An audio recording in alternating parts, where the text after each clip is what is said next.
Sarah Longwell here, Executive Director of Republican Voters Against Trump.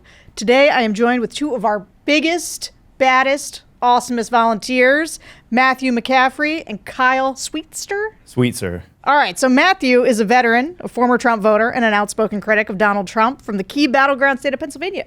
I'm from Pennsylvania. Hey, what part? From the central part, right outside of Harrisburg. So that doesn't exist for us Philadelphians. It's like everything west is like. Yeah, no, I know. Yeah. It's like no man's land. Which is true a little bit, actually. Wait, what part of Philadelphia are you from? Roxborough. Okay. But I live in the suburbs now, though. Sure you do. Yeah. Not like a real Philly guy. Right. Yeah. Well, so my grandparents lived in Philly, so I'm an Eagles fan by patrimony, but I don't care about football by my own right. That's all right. I don't like the Eagles anyway. So. What do you like? I like the Tampa Bay Buccaneers. Why? So I'll give you the short version. My family is from Philadelphia. I'm from Philadelphia. We moved down to the Tampa Bay area. I was raised down there. And then I was like, enough sunshine and nice people. I need the Northeast. Back to Philly. Yeah. Okay. Well, that makes sense. And then Kyle is a Republican and two-time Trump voter from Alabama who addressed the Democratic National Convention recently. How'd that go? It went great. It was well received. I thought I was going to get booed. Wasn't booed. Recently, I was actually on a job yesterday evening, and I had a neighbor of someone that I was doing a job for run over. It was an 80-year-old man, and he came and thanked me for what I did. So that was yesterday. So you know what's great is when you do a thing that you feel, right? You just feel like it's the right thing to do. It brings out, I would say courage is contagious, but it brings out, people know that you're doing a brave thing. They know that it's hard for you to do it, but that you're doing something with conviction that reflect your convictions. And so people respond to that. That's great. That's great. Okay. So both of these guys have received, except for your nice neighbor, significant backlash because of their activism this election, but I'm going to let them explain more about that later on. But I wanted to start with this. So both of you are kind of, and we have this we've done now several cycles with Republican voters against Trump. And in 2020, we have some breakout stars. Usually we have people who participate in our program who, because they are so good at, and such compelling figures, they become sort of stars in of themselves. People gravitate to them. They look to you guys for leadership. But what made you speak out in the first place? What made you make an RVAT video to tell your story? Why'd you do it? We'll start with you. Well, I felt like it was the last line of defense for me. I joined the Republican committee in 2022. My whole goal was to make sure that Trump didn't make it to the White House again and get another candidate. So once I failed miserably at that, I started We've been failing at for just cycle after cycle. Right. Cycle after cycle. So I was like, on the Google net there, saw you guys. I'm like, oh yeah, I'm totally making this video. Yeah, that's great. We appreciate it. What about you, Kyle? I started to see how people's behavior was affected by Trump and the things that Trump says. And on a day-to-day basis, it seemed like people became more and more unhinged and more disconnected from reality. And so I decided to help any way that I could possibly help. So. Well, we appreciate your help. Why don't you tell me this? Why are you guys Republicans? What made you a Republican in the first place? Well, for one, I'm from Alabama, so that's tribalism is extremely strong. I guess economic and foreign policy, I'm a Republican. I was a George Bush fan whenever Bush was president. I know a lot of people may or may not like Bush, but the things that Bush said, on immigration, he was a lot nicer than Trump. Same with Reagan. Same with HW. HW. Yep. So that you kind of see, specifically if you look at how or listen to how they speak on immigration, and then listen to Trump, there's a pretty drastic change. So them abandoning human dignity and character. You know, it's just sad to see what happened to the Republican Party. What about you? What makes you a Republican? Yeah, I agree with a lot of what Kyle's saying. I'm a Reagan Republican. I consider myself a Reagan Republican. As a kid in the 80s, and was all that rah-rah America, American leadership, all that stuff. And that's why I love the Republican Party, and why, regardless of what people want me to do, which is like, leave the Republican Party, like now I'm like dug in. Like, we can go back to that. We do have good Republicans, and I'm going to do anything that I can to make sure that those good Republicans usurp this MAGA wing of my party. Mm-hmm. So I want to dig in on that theory in a second, but first, Kyle, you voted for Trump twice. Correct. Yes. Okay, and I think for a lot of people who engage with our content, the ones who maybe aren't Republicans, haven't previously voted for Trump, and if anybody is paying attention to our program, they'll know that everybody who participates in our program right now, all the people that we are putting forward as messengers, they all voted for Trump at least once. Many of them 2 times, like you. But I do think people wonder why you voted for Trump twice. I mean, we knew a lot about him the first 2 elections, right? We knew he said the stuff, the grab him by the stuff, and he was the guy that he was the whole time. And so what was the line? What was the thing that made you be done with it? Well, it's many things. So I don't think it's one particular thing. I think, and that's important to try to reach the people that are reachable, to understand that it takes more than one thing. It takes being able to kind of show all the different things that Trump's done, his behavior. Well, 2018, me being personally affected was the number one thing that kind of snapped me out of it with the tariffs. I didn't really understand tariffs until, we had Trump tariffs come into effect. And I started to see inflation probably before other people started to see inflation. And with that, I guess it kind of woke me up a little bit quicker or it gave me, I guess, a different perspective than other people. So whenever we started to get or hear about inflation later on, and Joe Biden's inflation specifically, and I knew that inflation started under Trump and Trump's economic policy, Trump's, it just started with the tariffs and continued on into foreign policy in 2022. I started paying attention to geopolitics a lot more. And so with that, I started to actually dig into Trump's record and started to look at Trump under a different light.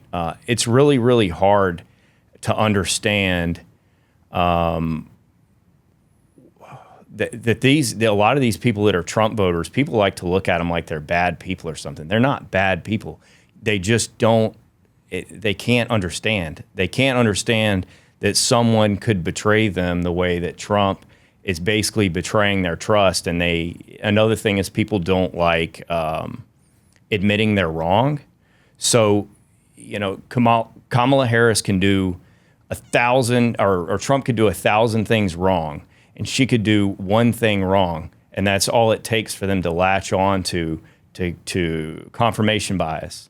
So I think it's important what y'all been doing, and putting out all the bad things, is often as you do, so we can kind of just keep hammering away at people in hopes that they will start to kind of open their eyes and be more receptive to the truth. So, you just said something that I think is really important, potent, and interesting, which is about people thinking that Trump voters are bad people, because I definitely don't think that. And I think what's interesting about what you are just articulated is, when you started out by saying the tribalism is strong. And I really understand that. I mean, even though it was back in 2017 when I started to sort of publicly talk about Trump, my first forays into it were very tiptoeing, and I was so nervous because it does not feel good to speak against your tribe, the people that are your friends, the business I was in. But I think that this like idea that suddenly you're sort of being pushed along by the fact that these are all your friends, maybe it's your profession, or it's just like you're dug in, there's sunk costs, you've been defending certain things. The other side is still annoying in many ways. And so I think that I think it's very hard for people to understand how somebody can continue to support Trump. But I think that the cultural elements and the tribal elements are really strong, and that it takes a certain kind of person to like look up and say, and it's interesting when you say like it was inflation, like there was something that started you down the path of saying, I don't actually think this is good. This isn't working. And then you look deeper, and it is almost like there's a frame shift that suddenly, and then once you see it, right? Once you have that frame shift and you see, actually, this is insane what's happening. Then you see it everywhere, right? And it quickly you get to the point of, now I don't understand how the people in my tribe could ever have thought that. And like, what was I thinking, and what are they thinking? Tell me, for you, what was the moment that you felt? Because you voted for Trump in what, 16? 16, yeah. Reluctantly, to be honest with you. Yeah, sure. And it goes to what you guys are talking about, tribalism. My vote was, I'm a Republican. I don't really like this guy, and you get what you ask for. So it was kind of like, here, you get Donald Trump. Let's see what happens. And I wished him the best. It wasn't like I was one of those guys that I was defending him during the Russia thing. Like, let's let the play develop. Like, give the guy a shot. Let's see what he can do. And I'm the first to admit I was wrong, colossally wrong. Just the way that like Kyle's talking about the tariffs, the way he handles NATO, the way that he handles talking about women, the way he talks about our military, the way he talks about it, it's like, da, da, da, da. And so I made a concerted effort very early on that I would not support him again, no matter what. But I stuck to myself, like what you're saying. Like, I wasn't out there like, rah, rah, I'm the renegade Republican guy. I was just like, I'm just going to keep my opinions to myself and vote D in 2020. And then January 6th happened, and yeah. Is January 6th what made you feel like you wanted to start being somebody who did say something publicly about it? That's correct. Yeah. I like told my wife that day, I was like, this man will never get back in the White House because he's going to have to come through Montgomery County, Pennsylvania. And I want to do anything that I can to make sure that guy, legally, anything that I can to make sure that doesn't happen again. So I thought that I could transform the Republican Party in my area. So I ran. They appointed me as the chairperson in Upper Merion. I thought we had a good thing going. I kept on telling them, like, listen, we got to get away from Trump. And that's the only way forward here in Pennsylvania. And then it just... Was that before the primary? Yes, yeah. Because I could see how part of what happens, right, is that people didn't think necessarily Trump would be the nominee. And so the problem is that it's always when you refuse to get on board, right? Because I think this is what the parties sort of demand, a certain amount. They're just like, well, Trump's the nominee. Look, I didn't want it either. I was a DeSantis person. I'm not saying for me, because although I would have literally taken anybody right, over right? Trump. But it's when you won't get on board. There's the pressure. And so talk about that, because I think from both of you, I mean, what happened to you? You were swatted? He was swatted. You were swatted. Mm-hmm. You were doxxed. I was doxxed, and also right before I was doxxed, probably less than 24 hours, my wife received a death threat to her cell phone. So, yeah, and I posted that on X with a phone number out, but it was New York area code. But they catch the guy? No, I mean, we called the FBI, reported with FBI, and then we reported to our local, but I haven't heard anything.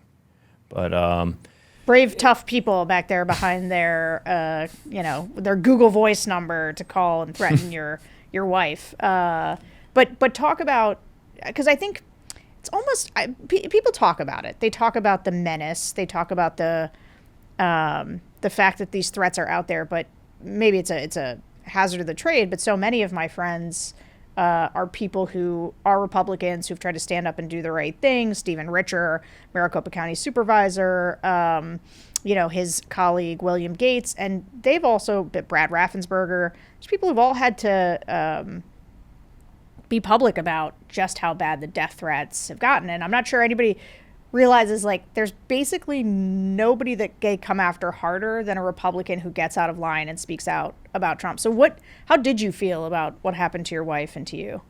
It just made me wanted to do what we're doing even more, because it's important. And you realize that this is happening to a lot of people, that speak out, and somebody's got to do it. So the more of us there are, the better. I am reminded every time I listen to somebody like you talk, there are generals right now who served with Trump, who aren't going to endorse him, but they won't publicly say what they saw.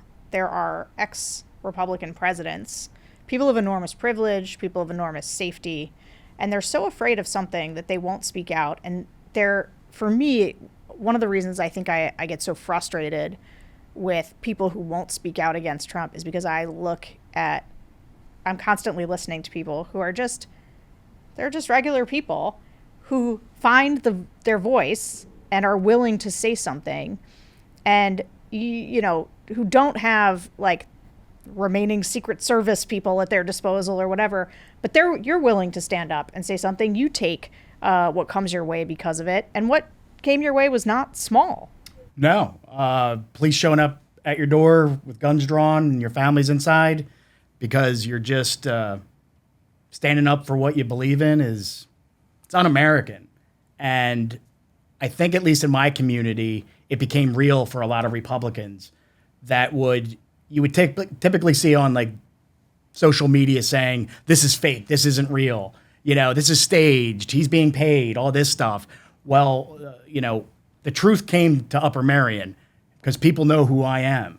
And, I'm not getting paid. I'm doing this because I believe that Donald Trump is a threat to this country and really to the world, the stability of the world. And like you said, there's people that are not standing up and saying anything. Well, I'll stand up. I'll say something because something needs to be done. Same like Kyle just said. I'm not going to sit idly by and let this happen to this country again without saying something. So what did happen with the swatting? Well, so... Did they catch the person or? No, so I get swatted. It was a really quick interaction, about 10 minutes. I was obviously very upset, but the police were very professional. Our local cops are great. And then a few days later, the FBI reached out, and apparently, according to the FBI, this happened to multiple people across multiple states from this anonymous email address from Switzerland. And they said that they got their cyber team on it, and they're going to try to get to the bottom of it because of how far-reaching it was. And I hope they catch the bad guys. Yeah, I hope so too. But I do think it's important to both express how much to try to keep people like you guys, like us, in line, how much menace is sort of used as a tool, intimidation is used as a tactic. It's not just keyboard warriors, although there's plenty of that too. In fact, you got really lit up for what you did. But what Sarah Censors, was that her? Yeah. Yeah, she doesn't sound very censored to me. But what have you experienced as a result of speaking out?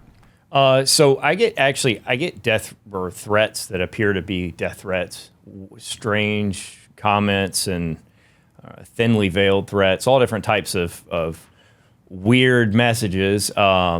It's actually common for me to get threats, but it was unusual for them to find my wife's phone number and Sure.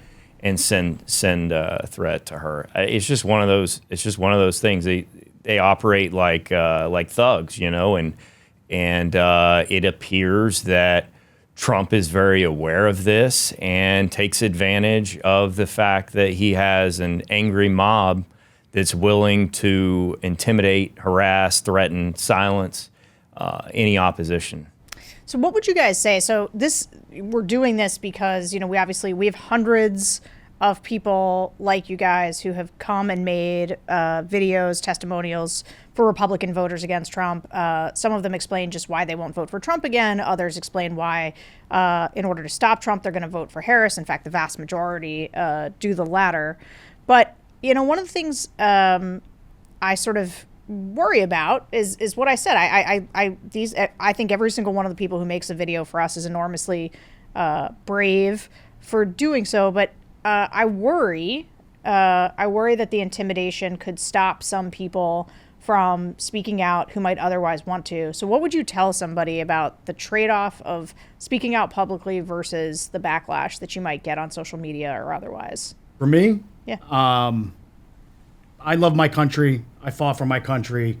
I'm a little chubby now, and I can't be hooking and jabbing anymore. I still have my voice. I still have my mind, and that's what I can use to facilitate change, at least in my community. And whatever comes at me, there's nothing they can do to me to take me off my game and what I believe in, with Trump being a danger. So there's nothing that they're going to do to me that would make me stop. And now that they've threatened me, or they have threatened me and threatened my family, now I'm like tripled down. Like, I am dug in, and I trust my local law enforcement. I trust the FBI. I trust the people that protect us, and that justice will prevail when this stuff happens. But it's more important for me to get my message out that this guy's bad. You guys know me in my community. Do the right thing. Vote for Kamala. What about you, Kyle? What would you say to somebody who's like on the fence? They feel the way you guys feel. They want to say something, but they're worried. They're worried about, what happened to you guys happening to them. Would you encourage them to speak out? Yeah. So if you feel comfortable speaking out, speak out. I realize some people won't feel comfortable, and that's okay to not speak out. But if we ever want to move past where we're at right now, we need more people to speak out, and it's just important. It's the right thing to do. If you know it's the right thing to do, and you're capable of doing it, do it. You brought this up briefly. I said we'd get back to it, which is we want to elect Kamala because we think that Donald Trump is uniquely dangerous. He's a unique threat to this country. And a lot of people will say, once you're like, no, look, I'm affirmatively going to make a case for Kamala Harris or Joe Biden, the Democrats in the face of the threat Trump poses, people will say, well, you're not a Republican, or you're not really a conservative. But you talked about how, you want to fight for the party. Are you concerned, though, now, based on what you've seen? Actually, I don't want to lead you so much, because I'll say for myself, having talked to so many Republican and Trump voters, I feel like Trump's changed the party a lot. And I worry that there's no going back. But so tell me what it is you're fighting for, why you hold on to being a Republican. Yeah, so my experience with the Republican committee, at least in my area, has really opened my eyes. It felt like, and you heard this during the Trump administration, feels like in these committees, the adults have left the room. And it's been replaced by folks that, are revisionist historians. They just don't see the world like a traditional Republican would see. Trusting, law enforcement, low taxes, free open market, American leadership. That is not what the room is filled with anymore. It's conspiracy theorists and weirdos, really. Sorry, Tim Waltz, wherever you are, but yeah, it's like being in a room of really odd people, and you're sitting there saying to yourself, I can't put you in front of a poll. I can't put you out in the street to stomp for a Republican, in my area. And I guess really that's why you see, at least in my community in Upper Merion, we don't even have Republicans run anymore. It's all unopposed. Like, no one wants to put an R next to their name because of what it represents now. And to your point, it represents MAGA. That's where my head goes, immediately. And I'm sure that the layman that doesn't really follow politics thinks the same way. It's like, well, yeah, it's Trump's party. And that's logical.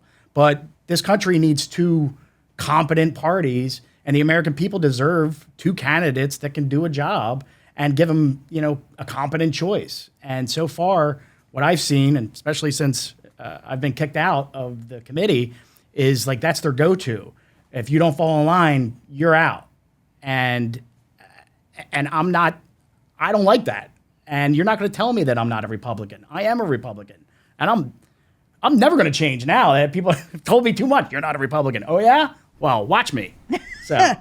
I appreciate that. I will say there was a long stretch of time where I was like, I was here first. Donald Trump, while you were still a limousine liberal, having sex with porn stars, like I was doing real work, getting Republicans elected or whatever, advancing conservative economic policy, talking about debt and deficit reduction, a bunch of stuff you don't hear that much about anymore, talking seriously about education policy. But I don't know, eventually it became so much what the party was about that it became hard to even be like, at first I was like, well, maybe not a Republican anymore, but I'm still a conservative. But even that, the meaning, the lay person's understanding of what that means now is so associated with Trump. It feels like these words have lost their meaning. So Kyle, what do you do to take the party back? Is that what you want? Or do you decide, man, you know what I'm going to do? I'm going to start trying to elect more centrist Democrats. Like, what is your strategy going forward? Well, I hope that Trump is defeated in November by a landslide, because I think that's the quickest way to get away from Trumpism. And really, it's we've got this movement that is harnessing the worst parts of us, and I think it's important that we move the GOP or the Republican Party back to something that is has American values. We've essentially moved away from American values. I think it's very important that we have our two-party system and not just one party, instead of just saying, hey, I'm a Democrat now, because Democrats appear to be more fiscally responsible, better on foreign policy. You could make those arguments easily now with Trump's radical policies and his change, or what he's done to the GOP. So I think it's really, really important that we try to end the MAGA extremism within the GOP, in the isolationism, in the nativism, in the protectionism, parts of the GOP that have taken over the GOP. Those aren't American things. That's not something that's made America great. If we really want to make America great again, we will get rid of the MAGA movement. It is one of the wildest parts of Trump and his ascendancy is how both they claim the mantle of patriotism hard, and yet they have the darkest, most dismal vision of America. Like, I'm like you. I think we might be roughly the same age, as an 80s baby. And the shining city on a hill stuff, the optimism, the America is a great place where everybody can, like, one of the reasons that Reagan had such an optimistic pitch about immigration was because he thought America was awesome and understood why people all over the world would want to come here and become Americans, and add to this vast tapestry that we've got here. And that kind of optimism always lit me up, always sort of animated how I thought about the country. And listening to Trump tell it, we're like a third world country that is just filled with terrible people. And it's been nice. Look, there's a lot about Kamala Harris's policies that I will find reason to disagree with, especially sort of deep down on the particulars of some of the tax policy and whatnot. But it's not that the Republicans aren't offering me what they used to offer me. And so, even on a policy front, it's a little bit of a wash. But I very much agree with this notion that we have to have two responsible political parties. Like, somebody's going to win and lose every single time. And it would be much better if both of those parties respected the rule of law and the peaceful transition of power. But I don't know what we're going to do about this problem that I think you're really right about, that sort of the cranks that have taken over, this kind of the Trump has kind of broken open this space for people who the conservative movement would have shunted to the side in the past, are now welcome at the table. White supremacists, please come over for dinner, Nick Fuentes. That's weird that's how it's gone. So, Kyle, you talked about your 80-year-old neighbor It was a neighbor of someone that I was doing a job for, actually. Oh, okay. So But like recognized you and recognized me. I did a job for him like a month or so ago, and apparently he saw me on TV at the DNC, and when he saw my truck, he came like running out. Super nice guy, but he thanked me and was like just happy. So he said that he moved from New York and moved to the South from New York, and in the past he was a mixed guy. He said that he was a manager at a grocery store, and that some parents wouldn't let their kids work underneath them, so he said it was just important for what I was doing, and to be able to come out and say that, against Trump and basically the hate that Trump stirs up. So would you say, because we talked about the negative blowback, but would you say on balance how the reaction's been? Has it been more negative or has it been more positive for both of you? So in the real world, it's been positive. I've had some negative interactions. I wouldn't necessarily call it the real world, with some people that have sent me Facebook friend requests that live where I live, but I didn't really know, and I was still kind of friends with them. I had one or two people have a meltdown. Other than that, most people are just curious. They're curious about my position. The internet, though, is a whole different story. It's a whole bunch of negative hate, targeted harassment. I had Brendan Dilley, I guess, and his people who make all kinds of Trump propaganda and harass people. Harass me and many other Trump influencers harass me. But yeah, so online, very negative, and it is kind of scary. But it's almost like the internet is a terrible place. yeah, in person, not so bad. Yeah. What about for you? What's the response been like? So, like Kyle, in the real world, at least in my community, I've gotten a lot of support from the leadership. Most of them are Democrats, but my community leaders have rallied behind me.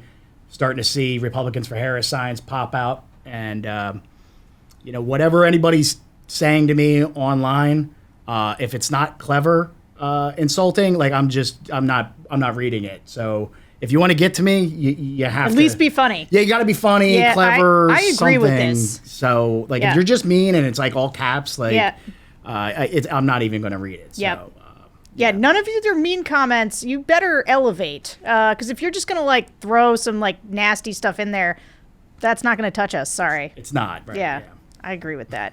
All right, last question. Do you feel like, so the whole theory that this entire project rests upon is that to have authentic voices, people who are from this tribe, explaining why they can't vote for Trump, and in many cases will vote for Kamala Harris.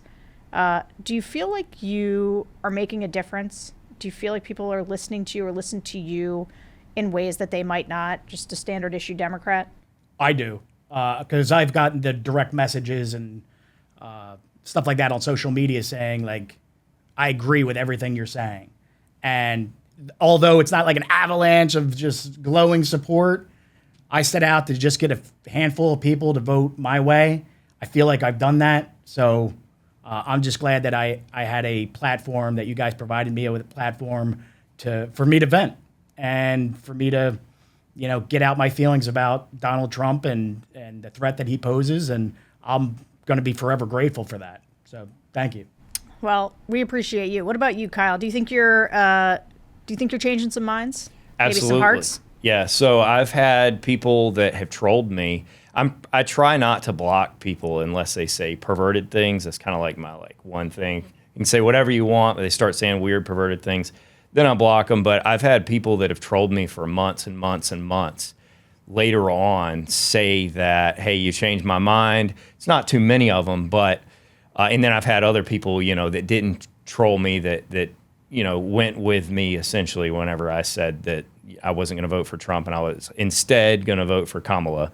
But the ones that are really, really impactful are the people that went on my post, the things that I said and trolled me continually, and then they changed their mind. So not a whole lot, but it's very, very uplifting and motivating to know that someone that essentially hated me was able to change their mind. It took months and months and months. But like Matthew said, thank you so much for the platform. What you guys do is great. Thank you. Well, here's the thing that I am 100% certain of, which is that for every person who states directly that you have changed their mind or that you've had an impact on them, there are hundreds, if not thousands, who aren't saying it, but for whom it is happening. And we know that because the last couple of elections have been decided by these incredibly narrow margins. And in fact, Republicans down ballot have performed much better than Trump did or the Trump-like candidates in 2022. And we know that we're having an impact on what is, like you said, it's not an enormous number of voters. It is the margin of victory, though. It is the difference maker. And so I hope you guys feel great about making that difference. I feel inspired by talking to you. It reminds me about how the bravest people that I've seen are the people who are willing to put their faces and their voices on the line to defend democracy, even when there aren't always people who are there to inspire you. You guys are the ones inspiring other people. So I really appreciate it. And you too should go and make a video for Republican voters against Trump. If you're a Trump voter and you want to do what these guys did, make a difference, help save the parties, more importantly, help save the country, send us a video at rvat.org and tell us your story about why you're not going to vote for Donald Trump, and if you are, why you're going to vote for Kamala Harris for president. Thanks, guys. Thank you. Thank you. All right. It was great to meet you. Awesome.